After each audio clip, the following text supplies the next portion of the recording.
The bright fluorescent lights of the underground laboratory cast harsh shadows across Dr. Alice Henderson's tired face. She had been staring at the same crystal formation for the past 6 hours, but something about this sample was different from all the others they had pulled from the deep earth mining operation. "Robert, come look at this," she called out to her colleague.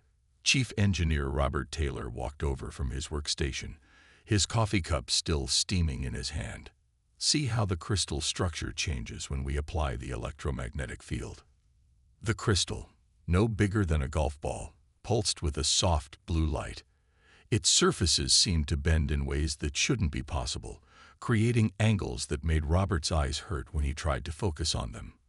"That's new," he said, placing his coffee down and adjusting the sensors around the specimen. "The energy readings are off the charts, but they don't match anything we've seen before." Alice nodded, her brown hair falling loose from its tight bun, as she leaned closer to the crystal. These formations were found nearly 20 miles below the Earth's surface. The pressure at that depth should have crushed them, but instead, they're perfectly intact. The Quantum Propulsion Lab, hidden beneath the Rocky Mountains, had been searching for new energy sources for the past decade. What they found instead would change humanity's understanding of physics forever. Robert typed rapidly on his keyboard, bringing up three-dimensional models of the crystal structure. "Look at this," he pointed to the screen. "When we hit it with the electromagnetic pulse, the crystal doesn't just absorb the energy. It's bending the space around it." "That's impossible," Alice whispered, but the data didn't lie. She had checked and rechecked their instruments 100 times over the past week. Unless... She rushed to her desk, pulling up her research notes from the past 3 years. Her theory about quantum folding had been rejected by every major scientific journal, but now she had proof sitting right in front of her. "The crystal isn't just bending space," she explained, her voice rising with excitement. "It's creating micro-tears in the fabric of space-time itself." "Robert, do you know what this means?" Robert's eyes widened as he understood. "We could theoretically create controlled breaches in reality, but the energy requirements would be..." "Look at the power readings again," Alice interrupted. "The crystal amplifies the energy we put into it by a factor of 10,000. We don't need massive power plants. The crystals do most of the work for us." Over the next few weeks, their small lab became the center of a scientific revolution. More crystals were carefully extracted from the deep mining site. Each one showed the same impossible properties when properly stimulated. Alice and Robert worked around the clock, testing different configurations and power levels. They built a containment chamber the size of a small car, lined with the crystals and powered by a modified generator. "Are you sure about this?" Robert asked as they prepared for their first major test. They had placed a small camera drone inside the chamber. Alice double-checked all the safety protocols one last time. "We've run all the simulations. The math works. It's time to see if the theory holds up in practice." They powered up the generator. The crystals began to pulse in sync, their blue light growing brighter until it was almost blinding. Inside the chamber, the air seemed to ripple like water. The drone's camera feed showed the impossible. The space inside the chamber twisted, folded, and then opened. Through the tear, they could see what looked like normal space, but their instruments told them the drone was now 50 feet away from its actual physical location. "It worked," Alice breathed, her hands shaking as she recorded the data. "We just created a stable dimensional breach." The success of their test changed everything. Within hours of reporting their findings, government officials swarmed the lab. The president's science advisor arrived personally to assess the discovery. "Dr. Henderson," the advisor said, looking at the crystal chamber with a mix of awe and concern, "do you understand what you've created here?" Alice stood straight, her tired eyes shining with pride and determination. "We found a way to bend the rules of physics itself. With this technology, we could revolutionize space travel, energy production, transportation, everything." "And weapons," Robert added quietly. "We have to consider that possibility too." The advisor nodded gravely. "As of this moment, Your research is classified at the highest levels. We're going to need a bigger facility, more resources, and a much larger team." Within days, the quiet lab transformed into a massive research center. New scientists and engineers arrived daily, each one carefully selected and thoroughly vetted. The project, now codenamed Breakthrough, became Earth's most closely guarded secret.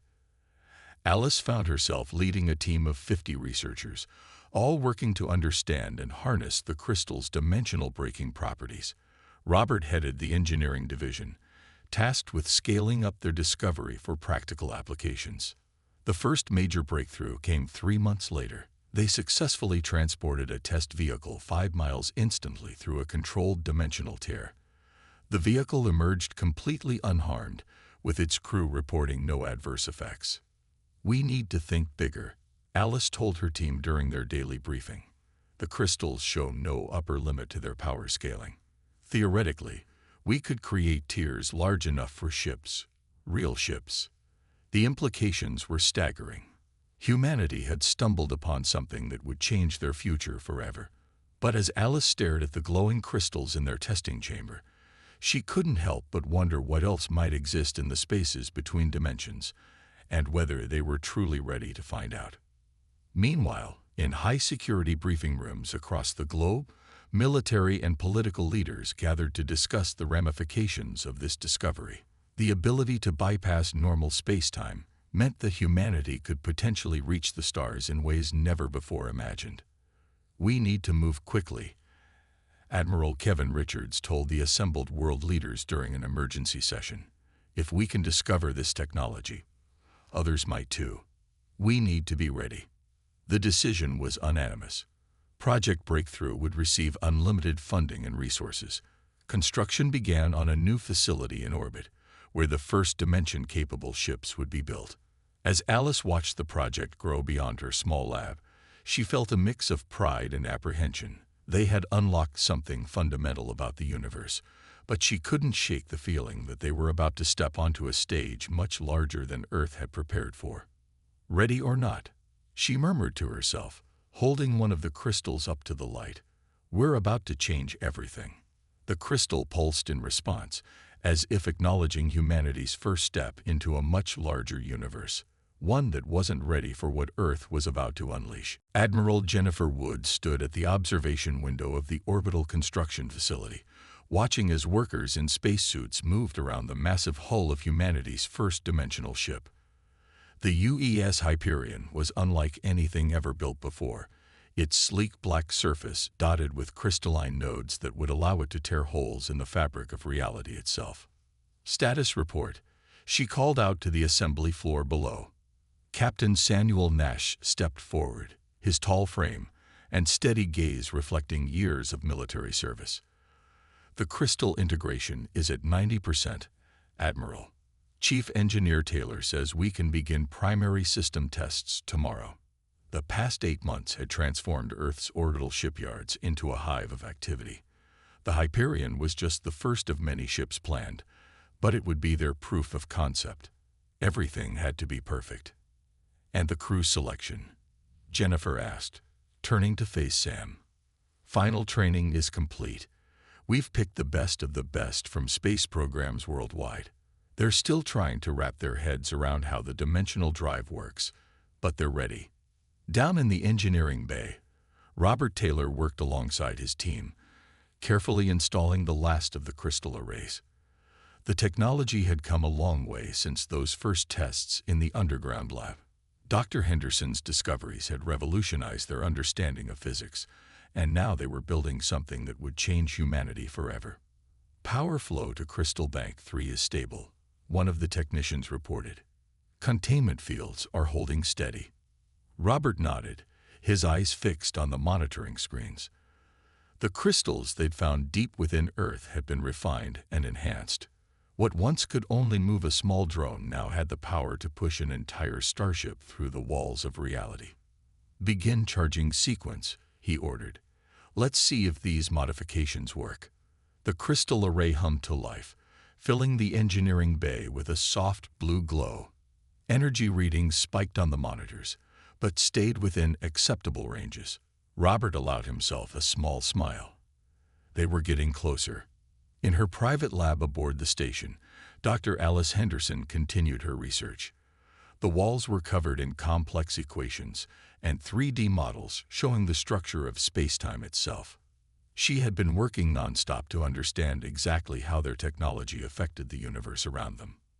Dr. Henderson, a young assistant, called from the doorway. "Admiral Woods wants to see you. They're ready for the first full power test." Alice gathered her notes quickly. She had been waiting for this moment.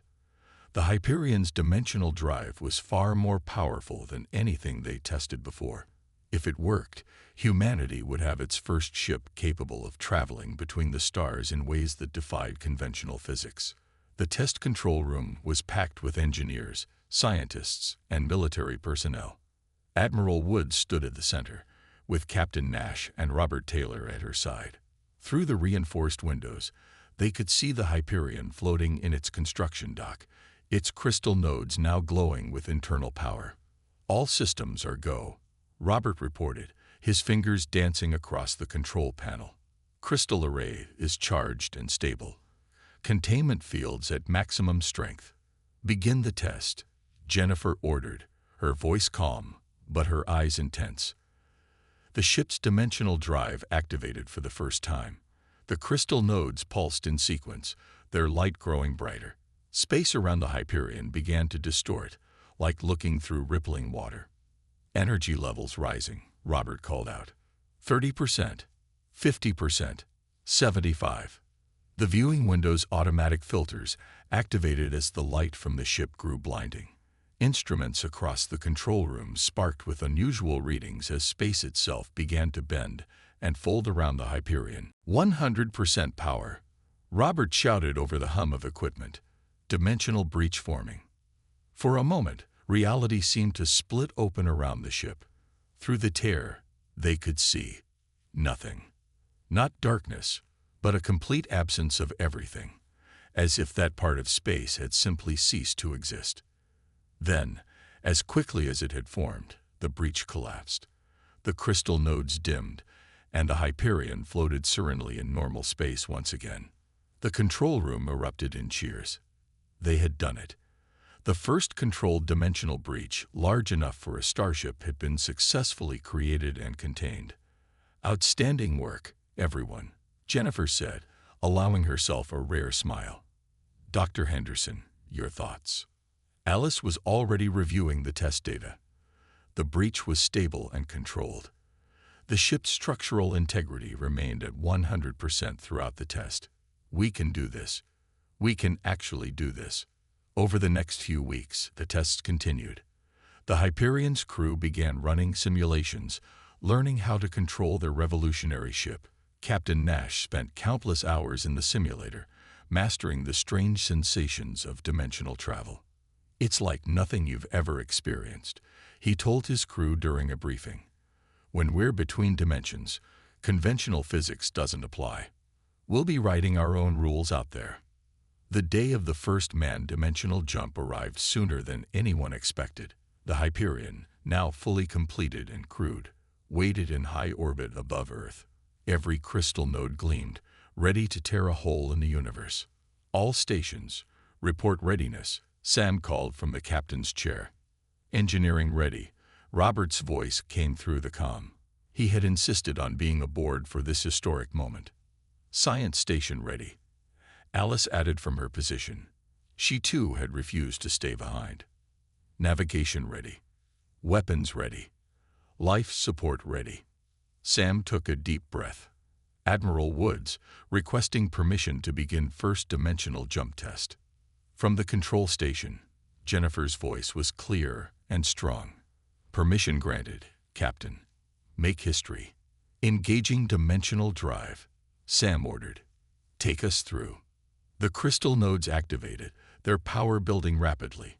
On the bridge, the crew watched in awe as space itself began to part before them. The tear formed, larger than any they'd created before, a gateway to somewhere else. "Drive at full power," Robert reported. "Breach is stable. We're ready." Sam gripped his chair tightly. "Take us in." "Nice," and easy. The Hyperion moved forward, its bow entering the dimensional tear.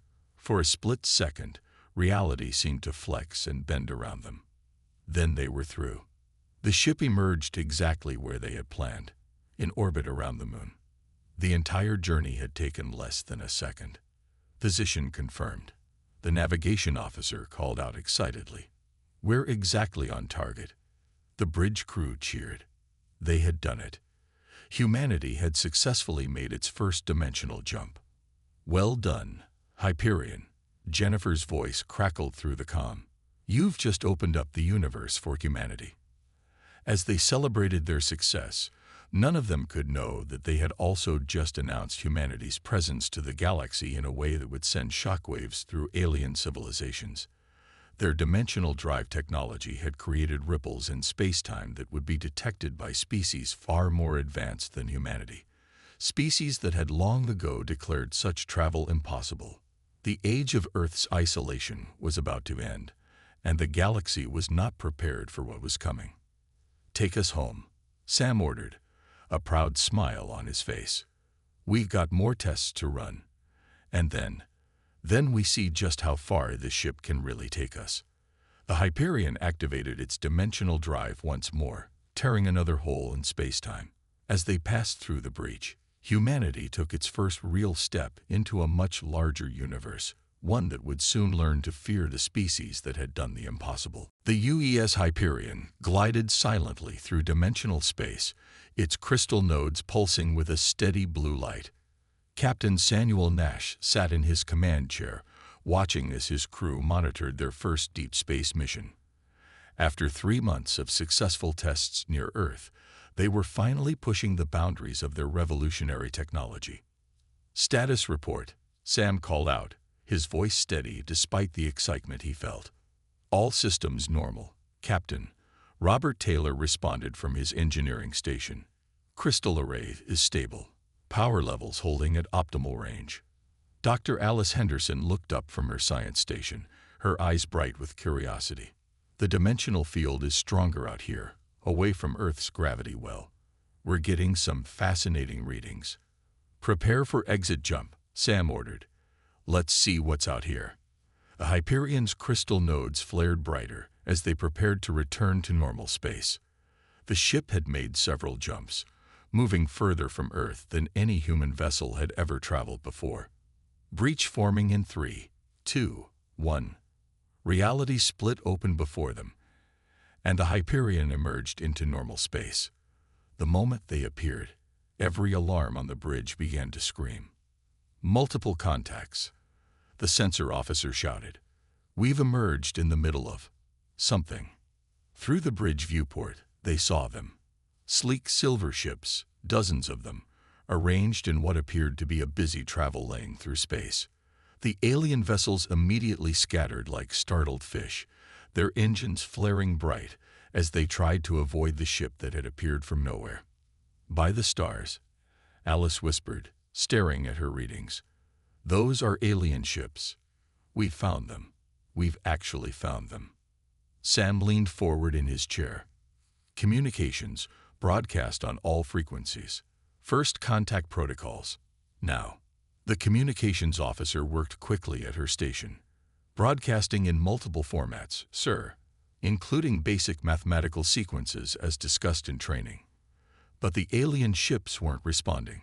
Instead, they were sending out their own signals, rapid, pulsing broadcasts that spread out across space like ripples in a pond. "They're panic signals," the communications officer said, her face concerned. "At least, that's what they seem like. The patterns suggest alarm or warning." On the nearest alien vessel, designated as a Zarx ship by their computers, the crew was indeed panicking. Their sensors showed something impossible, a ship that had torn its way through the fabric of reality itself, appearing in the middle of their busy trade route. Captain Zixtel of the Zarx merchant vessel Star Whisper stared at the readings in horror. "It cannot be," he chittered to his crew. "No species has ever achieved dimensional breach technology. The energy requirements alone would." His science officer interrupted, mandibles clicking rapidly. "The readings are clear, Captain. They've done what our scientists declared impossible 10,000 years ago. We must warn the others. Back on the Hyperion, Sam watched as more alien ships appeared at the edges of their sensor range. These new arrivals were different, larger, more angular, clearly military in design. They're charging weapons, the tactical officer reported. Not targeting us yet, but they're getting ready for something. Hold position, Sam ordered. Keep broadcasting peaceful intentions. Dr. Henderson, what can you tell us about them? Alice worked furiously at her station, analyzing the flood of data. Their technology is advanced, but different from what we expected. They use conventional faster-than-light drives, no sign of dimensional technology. In fact, she paused, looking closer at her readings. They seem to be reacting to our dimensional drive with particular alarm. Robert spoke up from engineering. The crystal array is causing unusual reactions in their sensors. Every time our drive pulses, they respond with increased panic signals. The situation was deteriorating quickly. More alien ships arrived every minute, forming a loose circle around the Hyperion. Their broadcasts had become more insistent, though still indecipherable. Captain, the communications officer called out, I'm starting to decode some of their transmissions. They keep repeating the same phrases, something about impossible technology and dimensional stability threats. Sam considered their options carefully. They could jump away using the dimensional drive, but that might only increase the aliens' panic. Staying might lead to conflict, but it could also lead to understanding. Send them visual data, he decided. Show them how our drive works. Basic principles only. Let them see we know what we're doing. The next hour was tense. The Hyperion remained still while more alien ships gathered. The Zarx, as they learned the species was called, continued to maintain their distance while exchanging rapid communications with their military vessels. Finally, a new signal came through, this one carefully structured to be understood by the human ship. They're sending mathematical equations, Alice reported, excitement creeping into her voice. They're trying to explain why dimensional travel should be impossible. They want to understand how we're doing it. Sam allowed himself a small smile. Send them the basic theories. Nothing classified, but enough to show them we're not going to tear the universe apart. As the scientific exchange began, the tension slowly started to ease. The alien military vessels maintained their positions, but their weapons powered down. The Zarx merchants, their initial panic fading, began showing signs of cautious curiosity. But then something went wrong. During a routine power adjustment, one of the Hyperion's crystal nodes flared unexpectedly. It was a minor fluctuation, hardly noticeable to the crew, but the alien ships reacted as if they'd seen a bomb detonating. They're pulling back. The tactical officer shouted. All ships are retreating at maximum speed. The Zarx vessels fled in all directions, their engines pushing to full power. Their final transmission was brief but clear, a warning that would soon spread across the galaxy. The impossible ones have come. They bend reality itself. All species be warned. Humanity has emerged. Sam watched them go, knowing that this moment would change everything. Send a message to Earth, he ordered. Tell them we've made first contact. But it's complicated. Sir, Robert called from his station. I'm detecting massive energy surges from the retreating ships. They're sending signals across incredible distances. They're spreading the word about us. Alice looked up from her readings, her face serious. Captain, I don't think they're just surprised by our technology. They're terrified of it. To them, we're doing something that should destroy the universe every time we activate our drive. Sam nodded slowly, understanding the implications. We came looking for new friends among the stars. Instead, we've made the galaxy afraid of us. He straightened in his chair. Send another message to Earth. Tell them to accelerate the construction of the rest of the fleet. Something tells me we're going to need it. As the Hyperion prepared to jump back to Earth, the crew couldn't help but wonder what their next encounter with alien life would bring. They had wanted to join the galactic community. Instead, they had become its greatest fear. The crystal nodes began to pulse again, preparing for the dimensional jump home. As reality split open before them, Sam thought about how humanity's greatest achievement had just become the galaxy's greatest horror. The universe would never be the same, and Earth needed to be ready for whatever came next. Science officer Laura Martinez stood before the giant holographic display in the UEAS Hyperion's conference room. The three-dimensional map showed hundreds of alien communication signals spreading across space like a spider's web. Each line represented the panic that had spread through the galaxy since their first contact with the Zarx 3 weeks ago. "They're calling it the reality breach crisis," she explained to the assembled command staff. The room was tense with the weight of recent events. "Every major alien civilization is talking about us now." Captain Sam Nash leaned forward in his chair, his face illuminated by the hologram's blue light. "What exactly are they saying about us?" Laura pulled up several translated messages.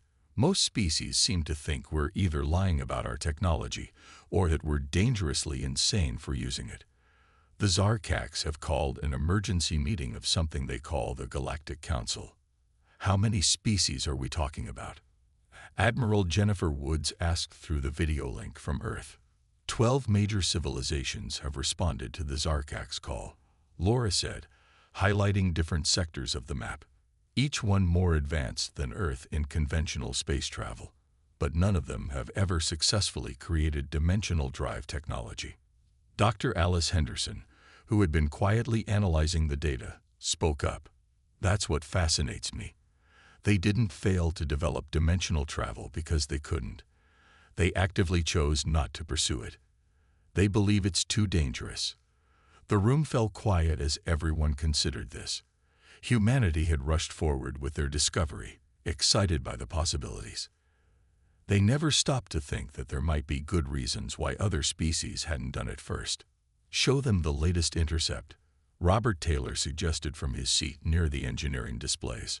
Laura nodded and brought up a new recording. The alien message played, translated into English by their computers. The voice was artificial but clear. "Emergency Council Session Declaration.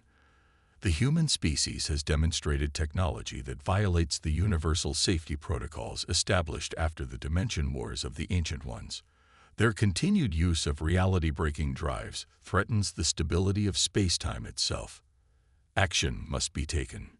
"Dimension wars?" Sam asked, looking concerned. "Ancient Ones." Laura brought up more data. "We're still piecing it together, but apparently there was an advanced civilization that existed millions of years ago. They developed dimensional technology, and it led to some kind of disaster. The details are unclear, but it scared every species that came after them." In orbit around a distant star, the Galactic Council was indeed gathering. Representatives from 12 species met in a massive space station, their voices rising in alarm as they discussed the humans. First speaker Ralven of the Zarx stood before the assembly, his crystalline eyes reflecting the light of nearby stars. "The evidence is undeniable. The humans tear holes in reality itself. Each breach they create sends ripples through the fabric of space-time. Our sensors detect these distortions even now." "How did they achieve this?" demanded the Kralax representative, their tentacles waving in agitation. "Our scientists spent centuries proving that controlled dimensional breaches were impossible." "That's just it." Ralven clicked his mandibles nervously. "They didn't know it was impossible, so they did it anyway. Their understanding of physics developed along completely different lines than ours." Back on the Hyperion, Laura continued her briefing. "The alien species are divided on how to handle us.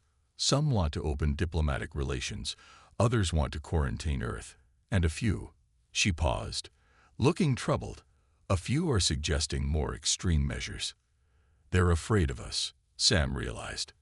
"Not just our technology, but what it represents. We've done something they thought couldn't be done, and it terrifies them." Alice pulled up her own research data. "Our dimensional drive doesn't just ignore their laws of physics, It proves their fundamental understanding of the universe is incomplete. We're not just a military threat. We're an existential one. Admiral Woods spoke up from the video screen. We're accelerating production of the fleet. The Hyperion won't be alone out there much longer, but we need to understand exactly what we're dealing with. Robert brought up engine readings on a side screen. The crystal array picks up strange echoes, sometimes, like old scars in space-time. I think the aliens are right about one thing. Someone else used this technology before, and something went very wrong. At that moment, alarms began blaring throughout the ship. The tactical officer's voice came over the intercom. Multiple ships dropping out of faster-than-light travel. They're surrounding our position. The conference room emptied quickly as everyone rushed to their stations. On the bridge, they found themselves facing a fleet of alien vessels, sleek, powerful, and definitely military. They're from different species, Laura reported from her station. Representatives from each of the council races. This isn't an attack force. It's a diplomatic mission. They're hailing us, the communications officer announced. Sam straightened his uniform. Put them through. The main screen lit up with the image of first speaker Ralven.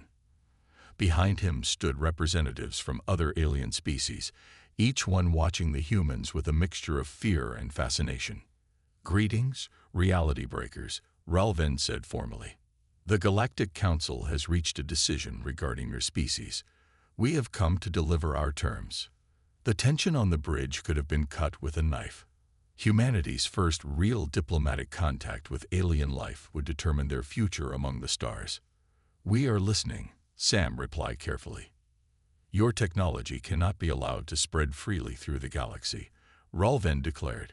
The risks are too great. However, he paused, his alien features unreadable. We also recognize that we cannot simply ignore what you have achieved. The Council proposes an exchange. Your dimensional drive secrets for access to our combined technological database and full membership in the galactic community. Laura's console beeped with incoming data. They're serious, she whispered. The amount of technology they're offering, it would advance Earth by centuries. Sam looked at the alien assembly on his screen. They were offering friendship, knowledge, and acceptance. All humanity had to do was give up the very thing that had brought them to the stars. He knew what his answer would be. Earth hadn't come this far to step backward. We appreciate your offer, Sam said diplomatically, but humanity's dimensional drive technology is not negotiable. We are willing to discuss safety protocols and share our research on proper containment procedures. Perhaps we can find a middle ground that addresses your concerns while maintaining our independence. The aliens conferred among themselves, clearly unsettled by this response. Finally, Ralven turned back to the screen. You leave us with much to consider, humans. We will convey your response to the Council. But know this, the galaxy will be watching every breach you create, every tear you make in reality. Do not make us regret letting you keep this power. As the alien fleet departed, the crew of the Hyperion knew they had witnessed a pivotal moment in human history. They had stood their ground, but in doing so, they had also confirmed the galaxy's fears. Humanity would not be contained. Send a full report to Earth, Sam ordered. They need to know everything that happened here. The galaxy just got a lot more complicated. Laura looked up from her station, a slight smile on her face. Sir, I'm still receiving their technological database. They sent it anyway, as a gesture of good faith, or as a way to keep an eye on us, Robert suggested. Those files could contain tracking programs. Either way, Alice added, we've given the galaxy a lot to think about, and I suspect they've only begun to show us what's out there. The Hyperion's crystal nodes pulsed softly, a reminder of the power that had brought humanity to this point. They had changed the galaxy forever, and this was only the beginning. Fleet Commander Daniel Pierce stood on the bridge of the UES Hyperion, watching as 30 dimensional dry ships assembled in Earth orbit. Each vessel's crystal nodes pulsed with the same soft blue light, creating a stunning display against the darkness of space. Fleet Status Report. He called out to his command staff. "All ships report ready, Commander," his aide responded. "The crystal arrays are synchronized and power levels are optimal across all vessels." The last 2 months had seen Earth's shipyards working at full speed. After the tense first contact with the Galactic Council, humanity had decided to show its strength. The Dimensional Fleet was their message to the galaxy. Earth would not be intimidated. "Signal from Earth Command." "Sir," the communications officer announced. "Admiral Woods is on the line." Jennifer's face appeared on the main screen. "Commander Pierce, is the fleet ready for Operation Lightshow?" Daniel nodded firmly. "Yes, Admiral. All 30 ships are prepared for simultaneous dimensional jump. We'll show the galaxy exactly what humanity can do." The plan was bold. Perhaps too bold, some had argued. The entire fleet would jump together, appearing simultaneously at predetermined points around the Galactic Council's space station. It would be a demonstration of power, but also a show of precise control. "Remember," Jennifer cautioned, "this is a demonstration, not a threat. We want to open diplomatic channels from a position of strength, not start a war." "Understood, Admiral." Daniel turned to address the fleet through the comm system. "All ships, prepare for synchronized jump. Crystal arrays to full power." Across 30 ships, crystal nodes began to pulse more intensely. The fabric of space rippled as multiple dimensional breaches prepared to open. On the Galactic Council station, alarms suddenly blared to life. First Speaker Ralven rushed to the control center, his mandibles clicking rapidly in agitation. "What's happening?" he demanded. "Massive energy spikes," a technician reported. "The humans, they're doing something unprecedented." Before anyone could react, space itself seemed to tear open in 30 different locations around the station. Through each breach emerged a human vessel, their crystal arrays glowing with impossible power. "By the Ancient Ones," Ralven whispered. "They've mastered it completely." The human fleet hung in perfect formation, having executed their jumps with flawless precision. On the Hyperion's bridge, Daniel allowed himself a small smile. "Broadcast on all frequencies," he ordered. "Let's give them our message." The voice of humanity echoed across space in multiple languages. "Greetings, members of the Galactic Council.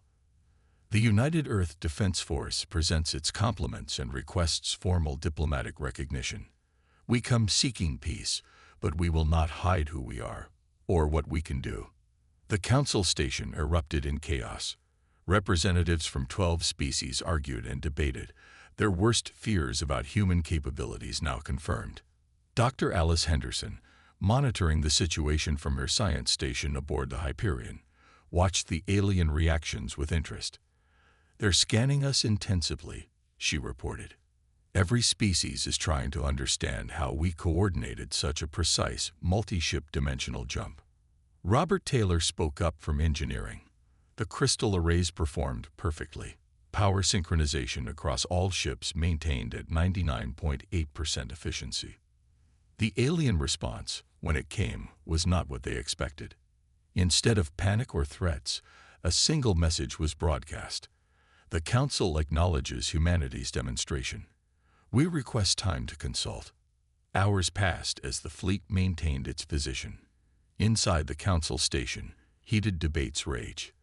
The Kralax delegation demanded immediate military action. The Zarx argued for diplomatic engagement. Other species called for everything from full quarantine to technological exchange programs. Finally, a new ship arrived at the station, one that made even the human fleet pause. It was ancient, its hull marked with symbols no modern species recognized.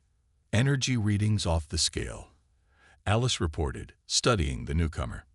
"That ship, it's using technology we can't even begin to understand." The vessel belonged to the Archivists, a mysterious species that rarely engaged with galactic politics. They were said to be the keepers of knowledge from the time of the Ancient Ones. A new voice joined the transmissions, deep and resonant. "We have watched and waited. Humanity has rediscovered what was lost. The question is not whether they should be stopped. They cannot be stopped. The question is whether they will repeat the mistakes of those who came before. On the Hyperion's bridge, Daniel listened intently as the archivist continued. The Ancient Ones tore reality apart in their quest for power. They created wounds in space-time that still bleed today. But humanity has found a way to work with the fabric of space itself, not against it. The alien ship moved closer to the human fleet. Your crystal technology, it does not force dimensional breaches. It persuades space-time to fold naturally. This is why you succeed where others failed. You did not try to break reality. You learned to speak its language. This revelation sent shockwaves through the Council. Species that had feared human technology now looked at it with new understanding. "Commander," Alice called out excitedly, "they're sending us data. Historical records about the Ancient Ones and their dimensional technology. This could help us understand our own capabilities better." The archivist's final message was broadcast to all. The Council will accept humanity's presence among the stars, not because we have a choice, but because they have shown wisdom where the Ancient Ones showed only ambition. Daniel turned to his communications officer. "Send word to Earth. Tell them." He paused, choosing his words carefully. "Tell them the galaxy just got a lot more interesting." The next few hours saw the beginning of real diplomatic exchange. The Council, guided by the archivist's wisdom, began to see human dimensional technology not as a threat to reality, but as a new way of understanding it. But not everyone was convinced. As the human fleet prepared to return to Earth, sensors detected unusual movements in distant sectors. Some species were already preparing for what they saw as an inevitable conflict.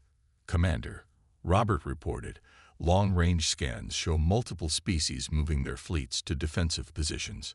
They're preparing for war, even if their governments are talking peace." Daniel nodded grimly. "Then we'll be ready. Send the jump coordinates to all ships. Let's show them one more time what we can do." The human fleet activated their dimensional drives simultaneously. 30 breaches opened in space-time, and 30 ships slipped away into dimensional space, leaving the alien species to contemplate what they had witnessed. On the Council station, First Speaker Ralven watched the empty space where the human fleet had been. "Everything has changed," he said to no one in particular. "The galaxy will never be the same." The archivist ship lingered briefly before departing. Their final transmission was received by all species. "Watch carefully what comes next. Humanity has opened a door that cannot be closed. The true test is not whether they can control their power, but whether the galaxy can accept that the impossible has become possible." As the human fleet returned to Earth, they carried with them not just the knowledge of the Ancient Ones, but also the weight of their responsibility.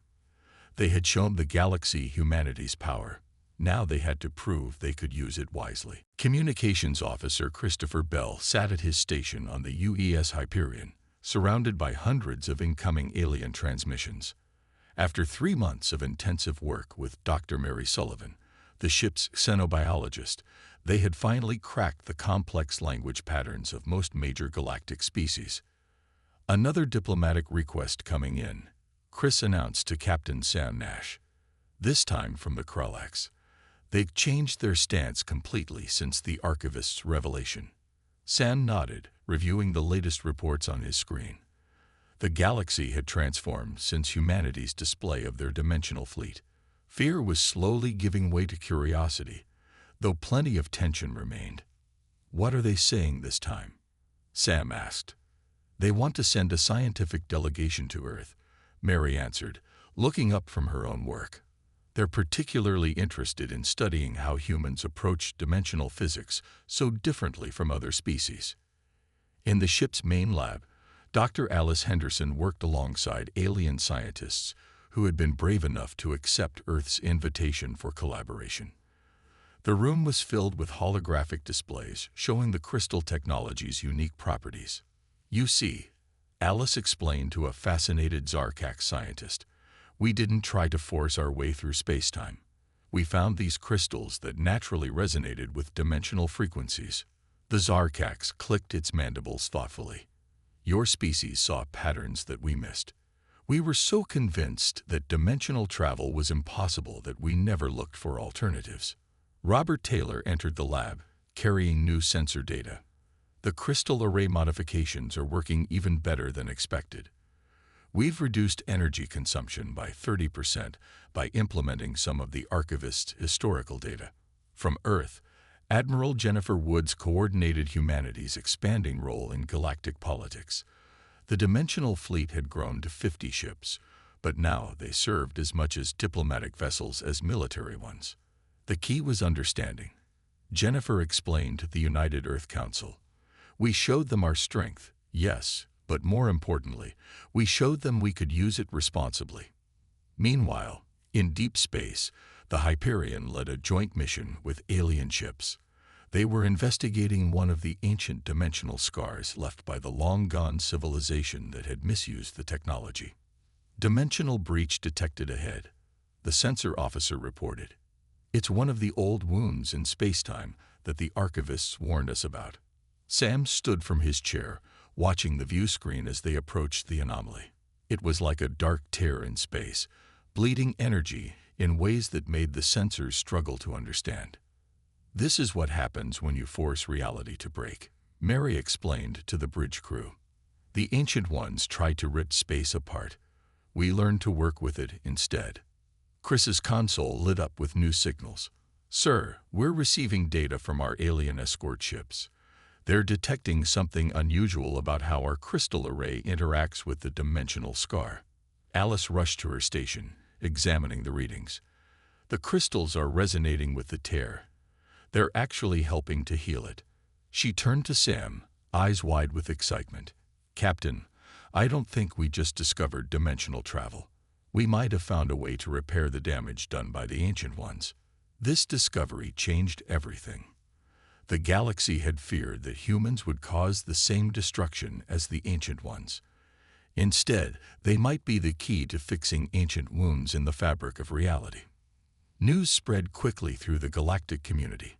The archivists returned, their ancient vessel appearing near the Hyperion's position. You have shown wisdom beyond our expectations, the archivist's message stated. Where others sought to conquer reality, you have learned to heal it. Over the next few weeks, joint human-alien crews worked to understand this new possibility. The crystal technology that had terrified the galaxy now offered hope for repairing damage that had existed for millions of years. In the Hyperion's conference room, Sam met with representatives from various species. The fear that had marked their first encounters was gone, replaced by professional respect and cautious friendship. We propose a joint fleet, the Zarx ambassador announced. Ships crewed by all our species, using human dimensional drive technology combined with our own specialties. Mary reviewed the proposal with excitement. The biological insights from the Kralax, the energy manipulation skills of the Zarx, combined with our dimensional understanding, we could do amazing things together. It won't be easy, Chris warned. Some species still don't trust us. There are still conservative factions that think we're too dangerous to work with. Sam smiled. Nothing worth doing is ever easy, but we've proved we can overcome their fears. Now we'll prove we can live up to their hopes. The Hyperion's crystal nodes pulsed softly as they prepared for another dimensional jump. But this time, they weren't alone. A mixed fleet of human and alien ships prepared to jump together, their crews working in harmony. All ships report ready, Chris announced. Then let's make history again, Sam ordered. Begin synchronized jump. The fleet vanished into dimensional space as one, human and alien working together to forge a new future. What had begun with fear and horror had transformed into something none had expected. Hope. Back on Earth, humanity celebrated their new place in the galaxy. They had faced the fear of advanced civilizations and proved themselves worthy not just of acceptance, but of leadership. Admiral Woods stood in her office, watching construction of new joint species ships in Earth orbit. We came to the stars hoping to find friends, she said to her staff. Instead, we found a galaxy that feared us. But fear turned to understanding, and understanding to cooperation. In his engineering room, Robert monitored the crystal array's steady pulse. "You know what's funny?" he said to Alice. "We thought we were special because we could break reality. Turns out we're special because we figure out how not to break it." Alice nodded, watching the dimensional energy readings. That's humanity's real gift to the galaxy. Not the technology itself, but a new way of looking at the universe. As the joint fleet emerged from dimensional space, near one of the ancient tiers in reality, crew members of a dozen species worked together to understand and heal the damage. The galaxy's horror had transformed into the galaxy's hope. The archivist's final message was recorded in both human and alien archives. From fear comes understanding. From understanding comes cooperation. From cooperation comes healing. Humanity has shown us that the impossible is not always unwise. The galaxy's future is brighter for their arrival. The story of humanity's emergence onto the galactic stage would be told for generations, not as a cautionary tale of terror and destruction, but as proof that sometimes the most frightening discoveries can lead to the greatest advances. And aboard the Hyperion, as human and alien worked side by side, they proved that the true power of their dimensional technology wasn't in breaking reality. It was in bringing people together to understand it.